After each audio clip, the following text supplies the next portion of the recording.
जिस पे नहीं है जला, उसका जीवन तो दुनिया में बेकार है।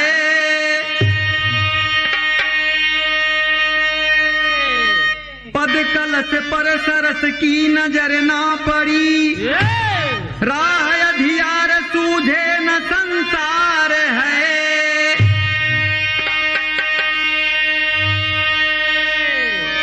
पुष्प कैसा खिला जिस पे कांटे लगे, उसको मिलता कभी ना मधुर प्यार है।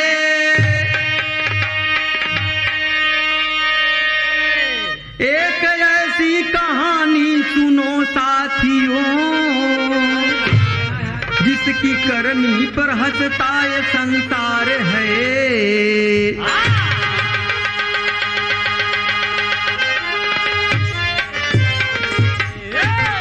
आप लोगों के बेहद मांग पर ये बिरहा आप सबकी सेवा में प्रस्तुत है।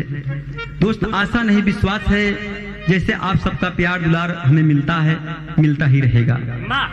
कि कोई पूछे जरा मेरे दिल से, आप कितने वफादार निकले। कोई पूछे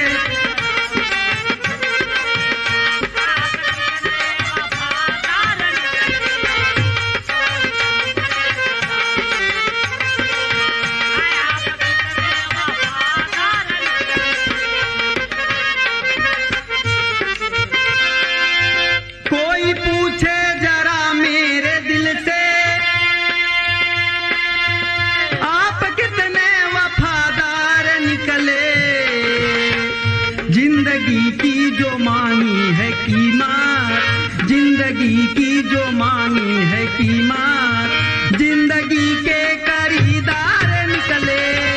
जिंदगी की जो मांगी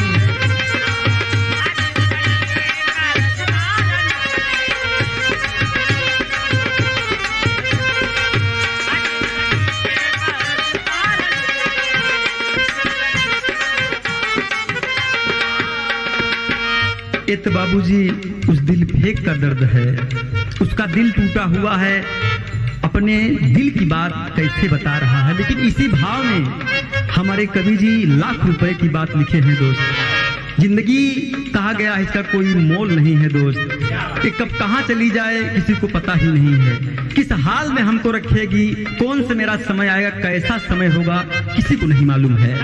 इसलिए हमारे कवि जी ने कितना बढ़िया बात लिखा। क्या लिखा मास्टर साहब?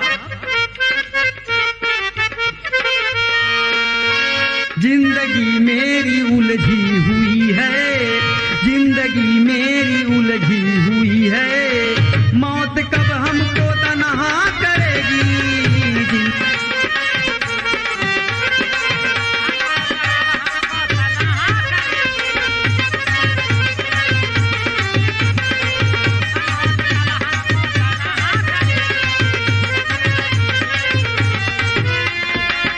जिंदगी मेरी उलझी हुई है, मौत कब हमको तन्हा करेगी।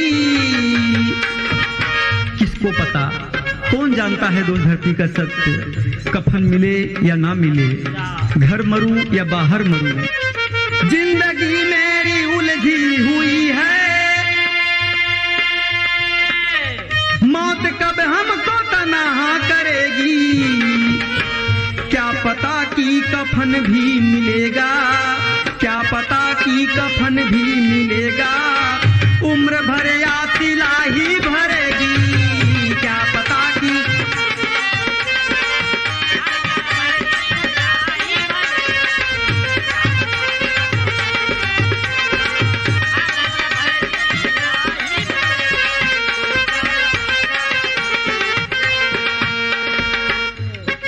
एक दोस्त धरती का एक सत्य है, जो इस धरती पर आया है सबको मौत का स्वाद सीखना है एक दिन। इसीलिए बाबूजी कहना है, अब यहीं से हमारे गीत और कहानी की शुरुआत होती है। एक हास्य रस का बिरहा आप सबको मिलेगा, एक नसीहत मिलेगी आपको। माँ बहन बेटियां, पिता तुल्य बुजुर्ग, माताएं और बहनें, ऐसी कोई बात नहीं होगी जिससे आप सबको शर्मिंदगी महसूस हो। भूपेंद्र यादव और पार्टी का ये वादा है। कहाँ की कहानी है, कैसी कहानी है, आप लोग ध्यान दीजिए, कहना है। यही लाई मास्टर। गौर से सुनिए घुरहु मजनू की कहानी है, दोनों की शादी हुई चढ़ी जब जवानी है। मजनू अमीर रहा घुरहु एक गरीब सही, दोनों में दुश्मनी मकान भी करीब सही। घुरहु विवेकहीन मजनू बुद्धिमान रहा,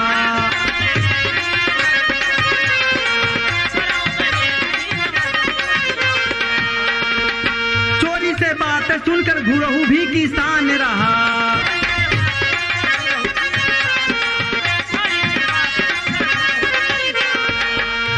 को मजनू बोला खेत जोताया हमने, मक्का उड़दी बोऊं दिल में बसाया हमने। मजनू की बात सुनकर घुरहु ने विचार किया,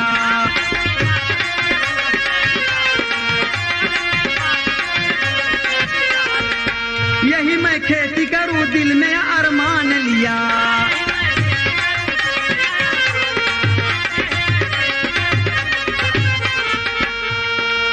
आप सब कहानी समझ लें। मजनू और घुरहु दोनों बाबूजी पक्का साथी रहे, लेकिन जान बाबूजी कहा गया है कि जब भाई शादी ब्याह मनई को हो जाता तब अपने अपने में सब व्यस्त हो जाते हैं। बाबूजी एक समय ऐसा आया घुरहु मजनू में पक्की दुश्मनी हो गई।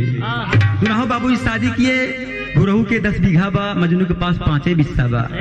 दोनों बाबूजी पटरी ना खात है। मजनू पढ़ा लिखा बुद्धिमान है, होशियार है, और घुरहु बाबू जो है अंगूठा छाप है। अब घुरहु विवेक ने बाबूजी काम करे, मजनू बढ़िया अपने गांव में संपन्न है, अमीर है, और घुरहु 10 बीघा खेती हुई कोनो काम करना ही बा। बाबूजी किसी ने कहा है कि दीवार के भी कान होते हैं। रात के बाबूजी वक्त है, दोनों प्राणी बैठे हुए हैं। मजनू अपने दुल्हनी से कहा थी कि दुल्हन सुबह मक्का उड़दी बोवे के बा, बढ़िया से ओका भेज दे ताकि विसार खूब बढ़िया फूला रहा है। अब बाबूजी घुरहुआ इधर दोनों प्राणी खाई के अपने घर में बैठा है।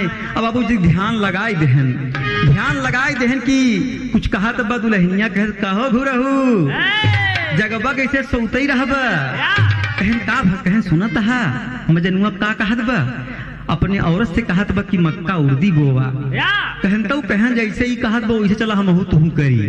अब बाबूजी देखा दुल्हनी के बाबूजी आज बात मानकर घुरहु बाबूजी मन में आए कि खेती हमहू करब। विसार बाबूजी आज घुरहु की दुल्हन भेज देहिन। सुबह का वक्त हो था, इसलिए कहा गया है किसकी किस्मत कब कहाँ चमक जाए कोई जानता नहीं। क्या कहना है? खुदा की रहमत जहाँ भी पड़ेगी, खाली झोली वहीं पे भरेगी।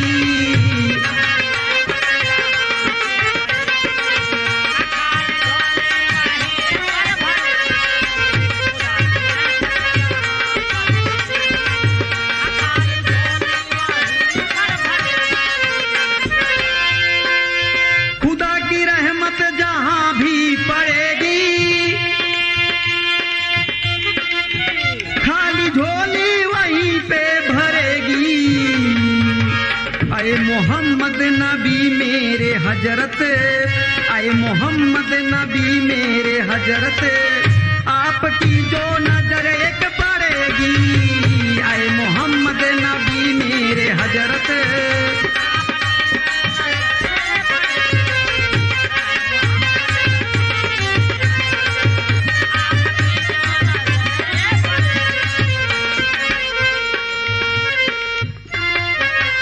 यह बाबूजी सोचकर सुबह होत है, दुल्हन घुरहु को रही आई दे कि जा खेत में बढ़िया से बोई के आवा।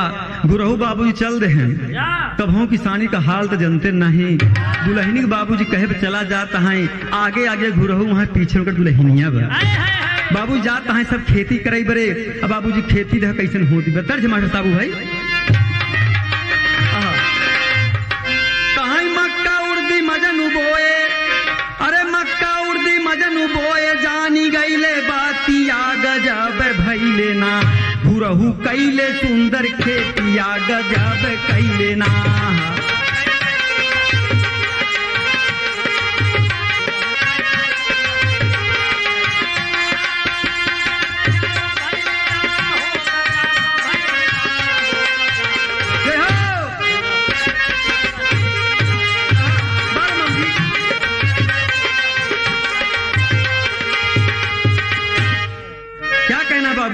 जैसा कि हमने आपको बताया बाबूजी, घुरहू जमीन से गचा गच हैं, 10 बीघा का बढ़िया जमीन बा, मजनू के पास सिर्फ 5 बिस्सा बा। लेकिन बेचारा विवेकहीन के नाते बेचारा बैठा रहन। आज शुरुआत 10 बीघा का शुरुआत कैसे करता है, क्या कहना है? घुरहू के 10 बीघा मजनू 5 बिस्सा,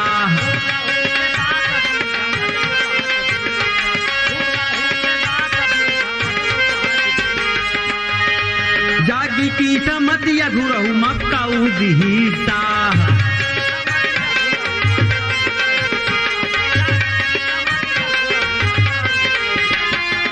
हाँ बागई नारा चमके सुंदर घर दुआरा वा गजब भई लेना, घुरहू कैले सुंदर खेतिया गजब कई लेना।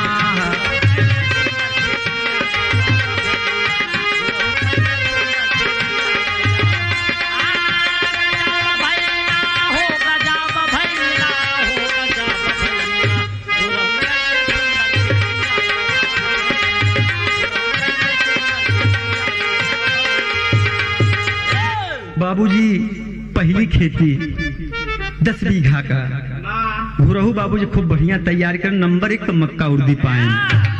महाजन लई के बाबूजी निकल गए, दुआरे तरफ पहुंच जाए, कहता हो घुरहू सुने यहाँ साल खूब लहाए यहाँ।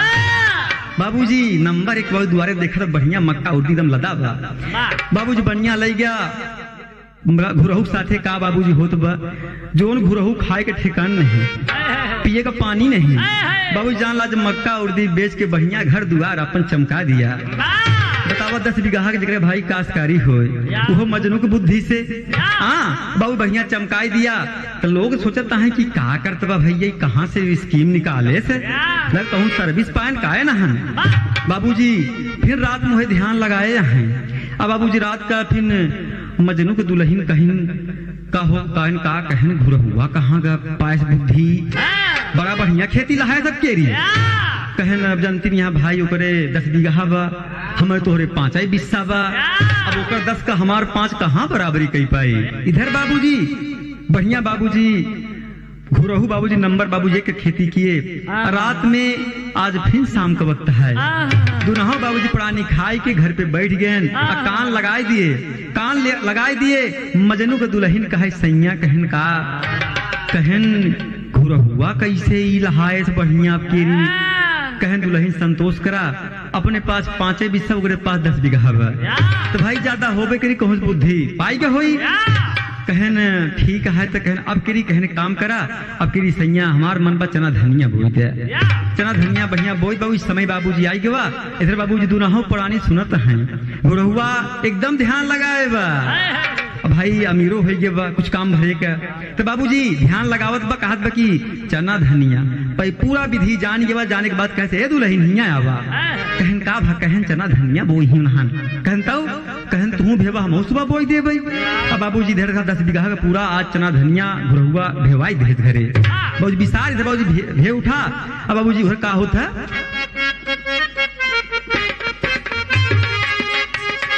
खेतवा में दुनहु जाने बोए चना धनिया,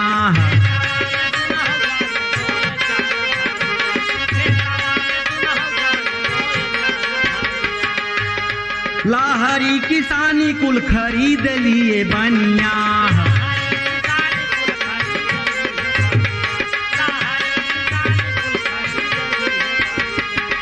हाँ धीरे धीरे घुरहू के आई गई अमीरिया गजब भई लेना, घुरहू कैले सुंदर खेतिया गजब कई लेना।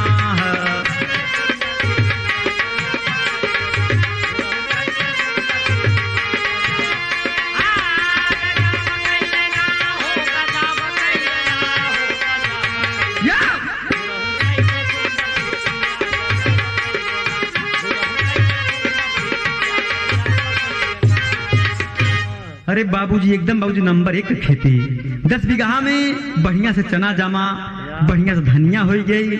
बाबू बनिया लेहे अपन के राजू बाबूजी लेहे बाबू चला आवत बा, कहा था कि आज घुरहुआ का फिर किस्मत चटान बा। बाबूजी द्वार पहुंचा, देखत बा चना ही चना कुल गाजा बा, बगलिन धनिया लगी है। महाजन कहन घुरहू कहन का कहन भाई आजकल किस्मत तोहरे चमक्यू है, हमार सब तो मंदी जाती बा। कहन तो कहन महाजन कहन की घुरऊ एक बात करे आपसे विनती है, ये सब हम हाथे बेच दे। अब बाबूजी घुरऊ कहन कौनो दिक्कत न लगे, हम कोनो परेशानी नहीं है। बाबूजी बेच दिया बढ़िया चना, बाबूजी नंबर 1 का दाना, धनिया बाबू सब ले लिया बाबूजी बनिया आकर। बाबूजी इधर घुरहू एकदम अमीर, पूरे गांव में जो ने घुरहू बाबूजी खाए के ठिकान नहीं रहन। बाबूजी घूमे बड़े कोई साइकिल नहीं बे, 4 चक्कर चलाता है। बाबूजी पूरा गांव देखत भैया कौन लगी लॉटरी भाई, हमहू सब करता ही कोनो मतलब ही नहीं निकलत बाटे, सुबह शाम ड्यूटी बराबर चलती बे, कौन सर्विस पकड़े भैया।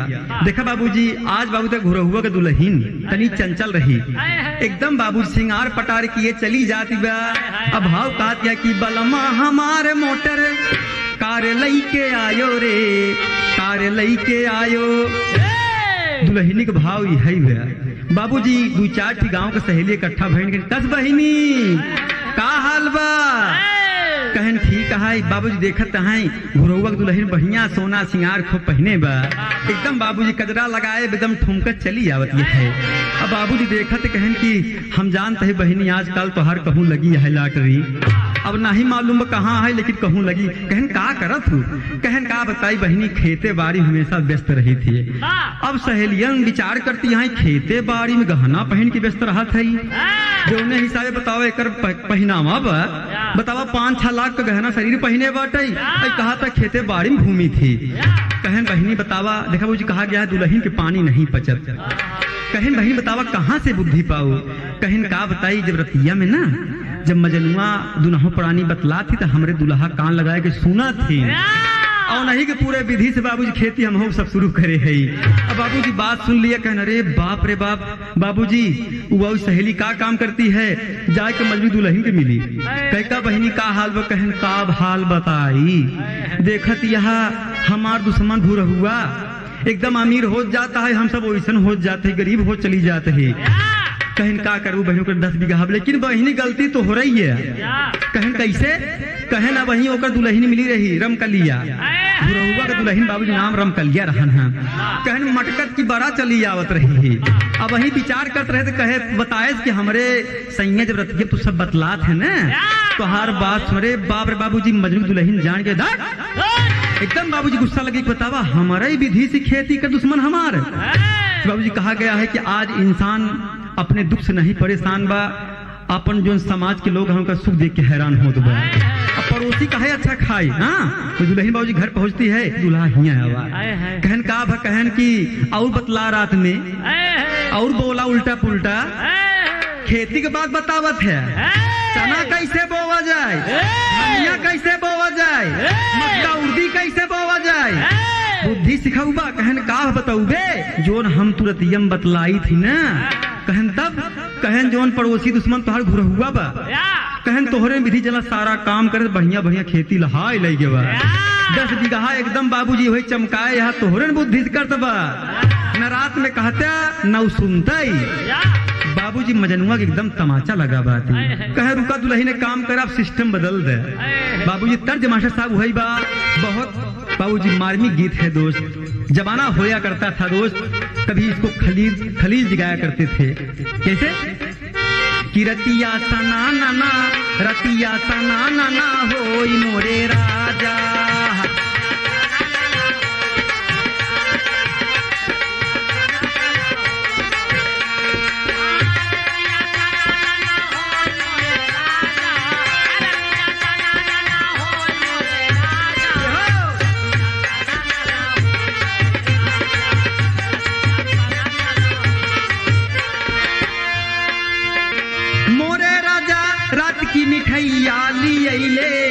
दोनवा चुरुर मुरुर, दोनवा चुरुर मुरुर होई मोरे राजा।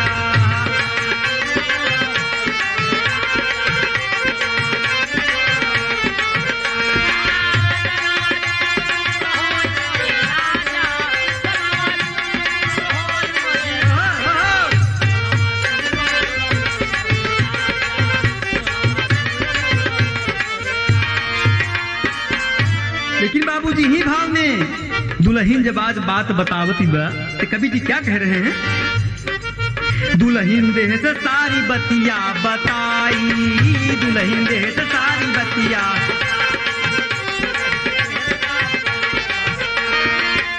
सैया रोज सुने कनवा लगाई, सैया रोज सुने कनवा लगाई, दुल्हन देह से सारी बतिया बताई, दुल्हन।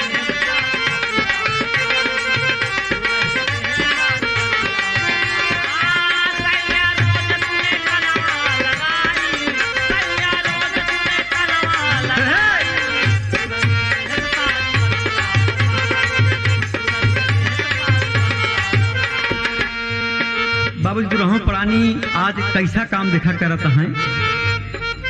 जाना है मजनू लगा गाल पे तमाचा, योजना बनाए दोनों बदले आज ढांचा।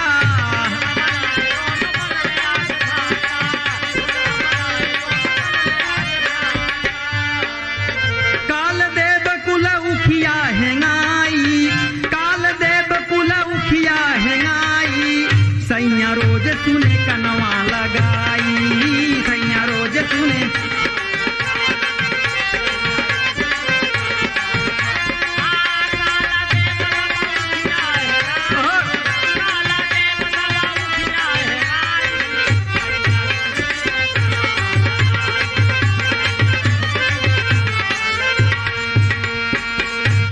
बाबूजी देखा पूरा सिस्टम बदल दे हैं। बढ़िया बाबूजी उखी खेती लगी हुई है, बढ़िया उख एकदम बाबूजी ले पेहारा एकदम तैयार है। अब बाबूजी मजनुआ जनते हुए हमार कांत लगाए नहाए, कांत लगाए नहाए दुनहो प्राणी सुनत हुई ही, हमरे बुद्धि काम करी ही, हमार दुश्मन अमीर हुई ही। बाबूजी सारा काम उल्टा कहे दुल्हन कहन का घुरहू लगाए हैं कान की आज फिर बुद्धि मिलत है। कहन दुल्हन काम करा सुबह हमका जल्दी उठाऊ, कहन काहे बरे, कहन ऊख एकदम बाढ़ी आई बे, ओका बढ़िया हेंगावे के बता की खूब बढ़िया फड़े। कहन कैसे, कहन बढ़िया फल लागी मतलब लंबा लंबा पोड़ हो हेंगाई देख तो कहें जैसे आपका आज्ञा। अब घुरहू कहन तोहरी मजनू की जय रहा है, तू हमसी पहले ऊख हेंगाऊबा, उसी पहले हेंगाई नहीं तो जान लो ओकर जल्दी हमार पीछे हो जाई। बाबूजी कहन ठीक है ना, बरारी लिया बैल रही आई, भैली भोर दिया उठिया हेंगाई,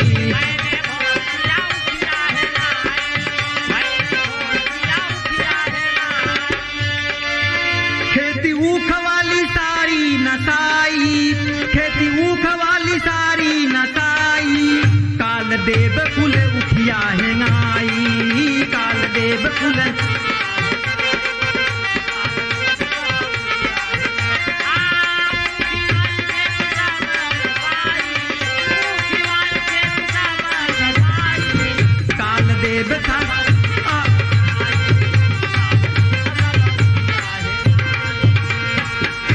सोचने वाली बात है बाबूजी वो खूब बढ़िया एकदम खिली है, एकदम बाबूजी पर हरा ले है बा हई घूर हुआ सुबह बाबूजी लेहेस रही आए दे 4 बजे रात है। बाबूजी पूरा एकदम खिली ऊख हिंगाई जाए, बाबूजी पूरा ऊख टूट गई। मजनुआ कहत हमरे बुद्धि काम करबा। अब बाबू संजोग बस मजनुआ घुरहुआ वही रस्तवा में फिर भेटाई गए। घुरहू हेंगाए के चला आवत है, जैसे मजनू जाता है कि हमहू देखी सार का करे से।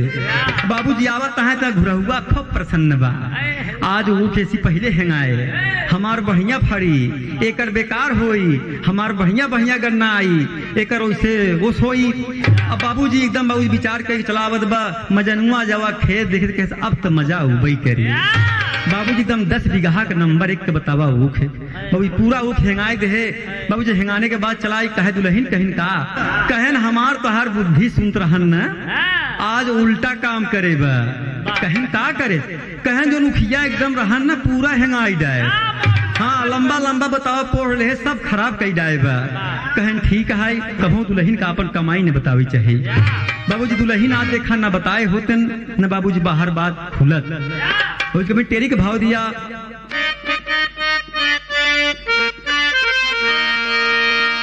अरे राम किस्मतिया जागी मारल मतिया, अरे किस्मतिया जागी मारल मतिया, अरे चंचला रही छबीली नाच किया औरतिया, किस्मतिया जागी मारल मतिया।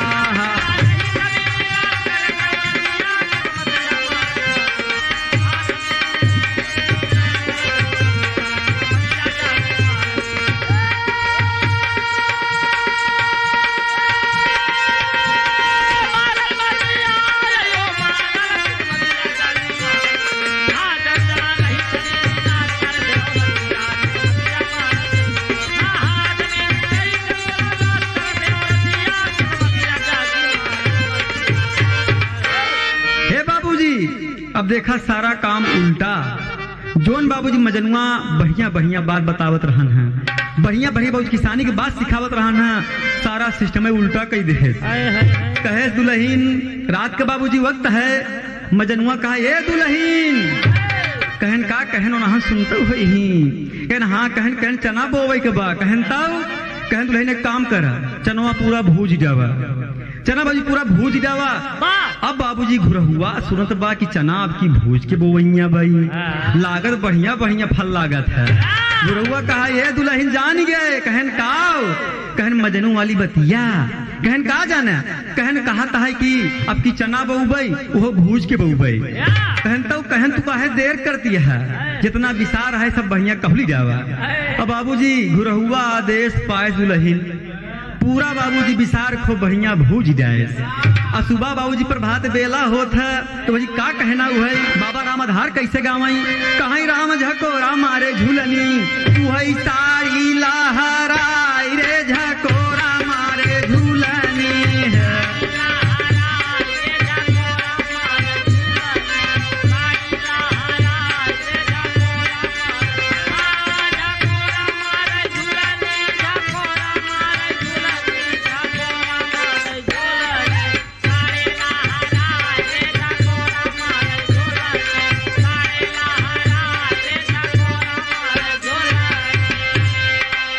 इधर बाबूजी 10 बीघा का बढ़िया खेत बना, हाई घुरा हुआ लई के चना, भूजा चना बाबूजी पूरा खेते में छीटत बा। दुल्हनिया लेर सैया जल्दी से छीट जावा, बाबूजी देहे जाती बा अधूरा हुआ छीटे मस्त बा। बगली मजनू खेत बा देखत बा कहत बा यहू छीटत बा।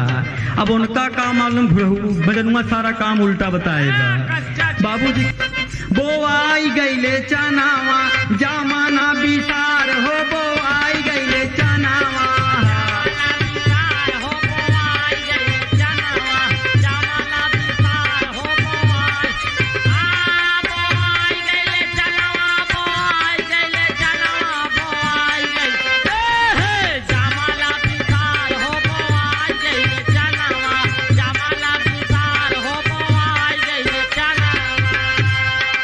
बतावा बाबूजी कहूँ भूजा हो चना भूजा मत है। बाबूजी पूरा खेते में छीट दे से। अब आए के बाबूजी मजनू देखत बा खेत कहूँ एक आध पेड़ दिखात बा। अब विचार तब कि अरे बाबूजी बगली देखा मजनुआ खेती देखा तो नंबर एक कचना लहरात बा। अब घुरा हुआ चिंता करता रमुआ का मर्जी, वही के बुद्धि वही के पूरा सिस्टम कैसे मोर उल्टा जामी आई। बाबूजी का विचार करता बा अंतर में, खेतावा में कहीं कहीं एगो पेड़ जामा,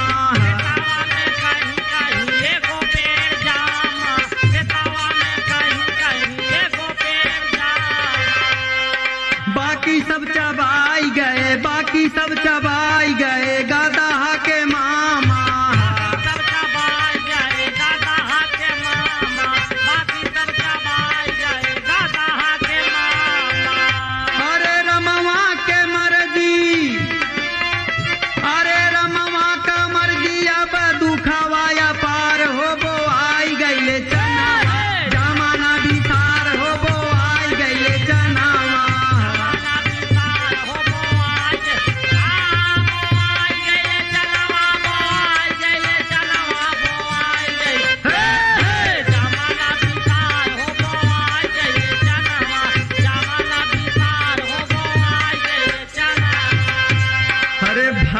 बाबूजी खेते मुही बैठ के घुरौआ लगा रोवे अरे राम ई कैसे उल्टा होई के 10 बीघा का पूरा चना खराब होई के बा, ई हमका लागत हम बोए सब चिड़ैया चुन लई गई। बाबूजी ये विचार करत बा कहा ताई नहीं चिड़ई नहीं, हमका लागत सारे खुद खुद मनई खाई गए। बतावा कहूँ एक एकाध पेड़ बाकी जम्बई नहीं भवा। बतावा मजनू खेती नंबर 1 का बगली लहराती बा, कि बाबूजी हमका कैसे उल्टा होत बा। बाबूजी का विचार तब अंतरे में,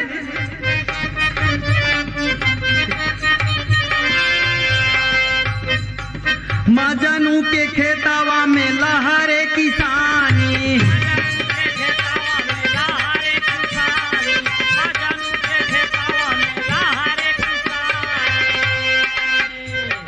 जामा कुले चना कैसे बहुत परेशानी,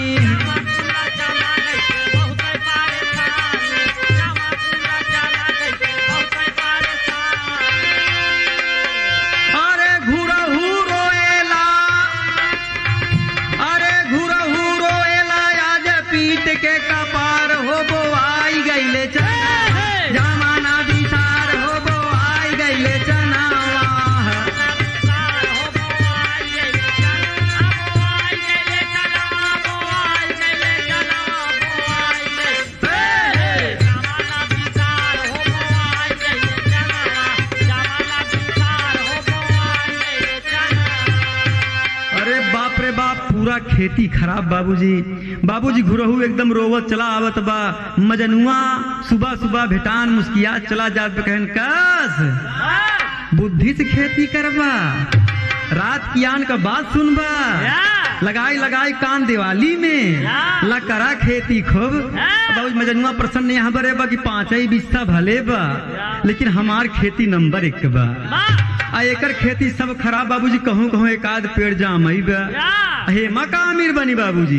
बाबूजी ऐस खेती खराब हो गई।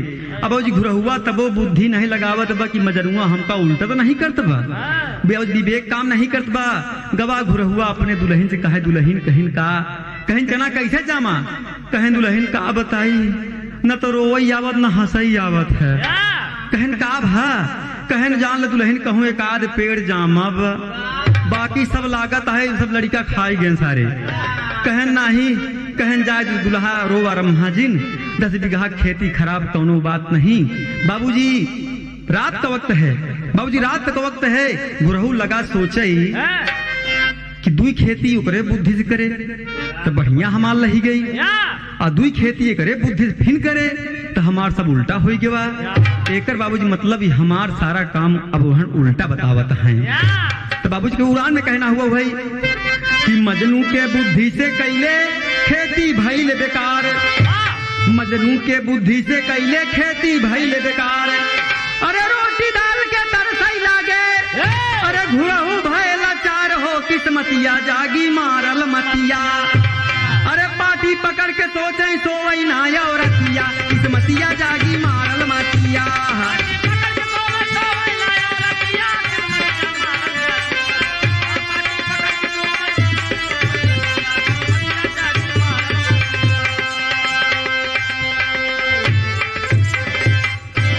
अरे बाप रे बाप, बाबूजी का है अब घुरहुओ बेचारा ओकर दुल्हनियो यह चिंता करता है रमुआ का मर्जी। 10 बीघा बतावा चना का विसार पूरा 4-5 पेड़ जाम। ऐसा चना बतावा इतना बढ़िया चना, हमार मोटा मोटा दाना बतावा, एक चिड़िया सारे सब खाई मनाई गए। बड़ा नीचे गाँव को मनाई है। बाबूजी विचार करता है लेकिन कुछ बाग डैम जाए। बाबूजी घुरहु बाबूजी आज विवेक आता है कि ईश्वर हमारे साथ कुछ न कुछ छल हो रहा है। बाबूजी शाम का वक्त है, मजनुआ का दुल्हन आज खूब प्रसन्न है। बाबूजी लगाए टिकुल्ला बढ़िया सजाए, लाली चली आवती है। अरे मोरे दुल्हा, कहन का कहन बहुत मगन है। कहन काहे बरे, कहन घुरहुआ खूब बात सुनत रहन हमार तोहार। कहन तब कहन हमारे बुद्धि से खेती करी, हमार बात मानी, हमार दुश्मन होई के। बाबू दुल्हन बाबू रात की क्या कह रही हो, तर्ज है कि कहीं पतर कू, अरे पतर कू पतर कू पतर कू पतर कू, कहीं की पतर कू काहे जदुइया डाला, पतर कू काहे जदुइया डाला।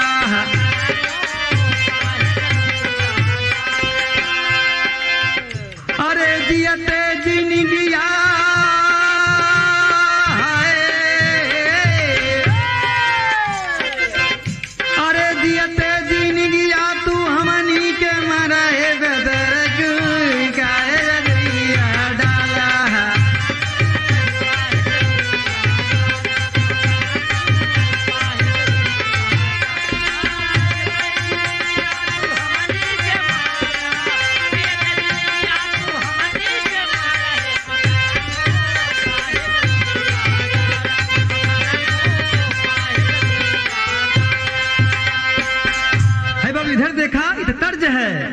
बाबूजी भाव में क्या कहना है। वही मजनुआ का दुल्हन आज बाबूजी आज अपने दुल्हा से बड़ा प्यार आवत बा, दुश्मन हमारे आज घाटे में चला गया। एकदम बाबू दिल खुशी बा। क्या कहा तू है बाबूजी, औरतिया रतिया की मुस्काई, औरतिया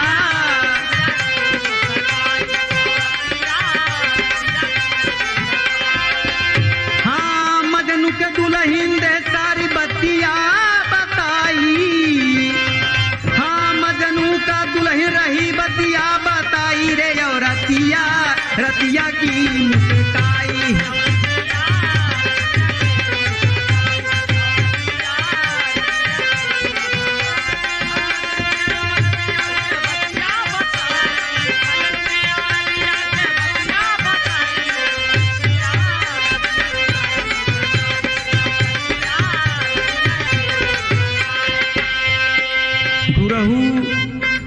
बाबू दुनहों प्राणी एकदम ध्यान लगाए हैं, देखत हैं कि आज मजनुआ बहू के बड़ा प्यार आवत बा।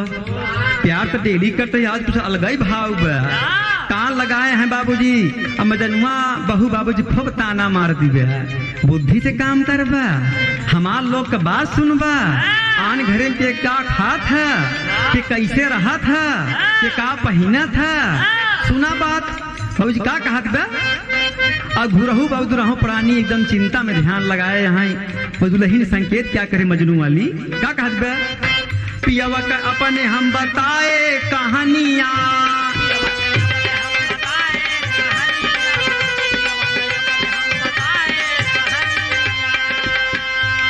कनवा लगा के सुनाई दुई गो परनिया।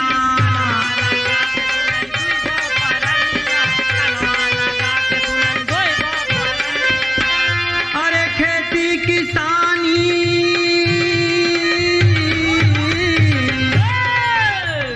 खेती किसानी दुल्हा उल्टा समझाई। और रतिया रतिया की मुस्काई,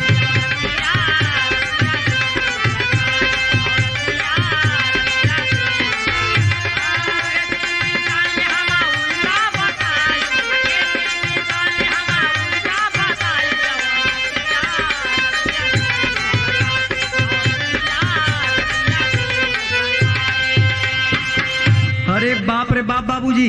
घुरहुआ सुनता है पूरी बात, दुल्हनिया मजनुआ को खूब झारे है। बाबूजी घुरहुआ की चिंता होने लगा, कहत यह है कि हमारे दुल्हा सारी बतिया उल्टा बतावत रहेन। अब बाबूजी घुरहुआ सुनत बा कि अरे बाप रे बाप, ये कैसे हमारे घर के बात जाने। घर में से दुई प्राणी हम हमार दुल्हन रमकलिया, तीसरा आदमी हमार लोग बात कैसे जाने बाबूजी। हम लोग कुछ बोलता नहीं रहे। चिंता बाबूजी करता है कि होय न होय हमार दुल्हनिया आजकल हम देखत रहे कमाई बढ़ी रही तो खूब बढ़िया सिंगा के घूमत रहे ही। हमका लागत मजनू दुल्हन से कोनो चक्कर चलत बा। आल्हा का भाव कहना है क्या। अरे घरवा का हमारे बतिया कैसे आवरतिया जानाई।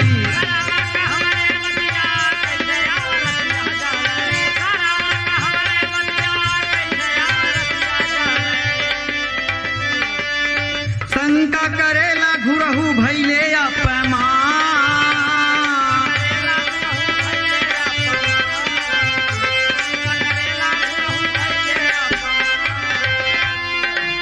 अपने दुल्हनिया के डटई फटकार ये भैया।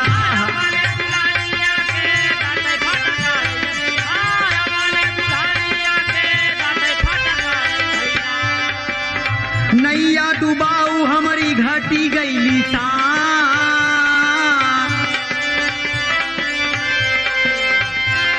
कहे बताओ हमारे प्यार में ऐसी बताओ कौन सी कमी रही ही फिर जाए कि ओसी से ठोई के मजनुआ से बताओ। बाबूजी एकदम बाबू डांट फटकार रहा, रात का वक्त है। कहे सैया हमार बात माना, हमार बात माना, हमसे कोनो गलती नहीं भैया है। बाबूजी धीरे बात पता करती है कि बात आखिर में खुली कहाँ से। बाबूजी पता लगाती है आज घुरहू के दुल्हन रमकलिया वो जाके गाँव में पता कर पाती है कि बहनी हमसी बताऊ हम ही उनसी जाए के बताए दे। बाबूजी रमकलिया कहे तू सहेली हुई कि हमारा साथ नहीं दे, बड़ा घटिया काम करू। कहीं रमकलिया सहेली हाथ जोड़ी गलती हुई हमसे। वही बाबूजी लौट के आवत है तो कहा सैया हमारे ऊपर आज लच्छर लगावत है कितने बदतमीज है तो ओकरा फेर चलत बा। बाबूजी क्या कहती भाई।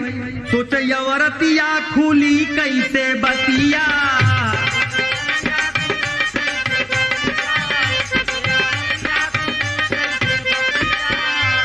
धीरे धीरे जान गईली सारा दस्तान।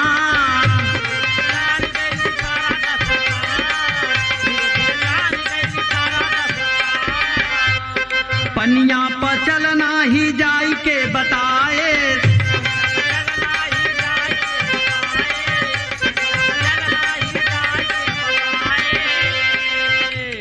जानी है पड़ोसन बड़ी बनती बासया।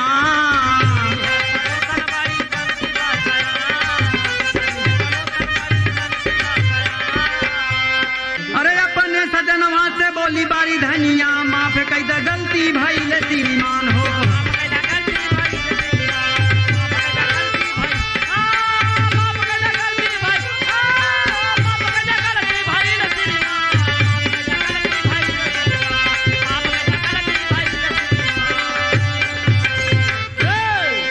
जब दुल्हा के बाबूजी पैरे गिर के लई गलती माने सैया हमसे बहुत बड़ी गलती हो गई, हम अहिन से पानी नहीं पचा, अपन अमीरी हम देख नहीं पाए, जाय के गौना में अपने सहेली से बताई दे। वही सहेली आई के मजनुआ के दुल्हन से बताई दे, अजुन बढ़की आज सयान बनती है हमार के उससे अफेयर ना आई। बाबूजी घुरुआ बहुत दुल्हन की बात सुनता है कि मानता है कि औरतें गलती कर देती हो सकता है। बाबूजी बात मान लिया कि गलती हो, लेकिन आंदा ऐसे गलती ना करूं। बहुत शिक्षा भी रहा से मिलत है, कितना कमात है कितना खात है, कभू आपन कमाई दुल्हनी न बतावी चाहिए। बाबूजी घुरहू किस्मत बतावा जागी, अच्छा खासा अमीर बना हुआ इंसान एक बार फिर बाबूजी गरीब हो गया। बाबूजी औरत के बात पे बाबूजी आ गया, बाबूजी औरत से बाबूजी आज बात खुल जाती है, बाबू रहा शिक्षा आप सबको मिलत है। बाबूजी कहा गया कि इनकर कभू पानी पचता ही नहीं। अंतिम बाबूजी कहना शिक्षा के भाव कैसे मास्टर हरी में कहना है, बिन विवेक जो काम कैले मनवा भैले भारी हो, घुरहू के औरत फिर रोवे दुअरवा भैले भारी हो।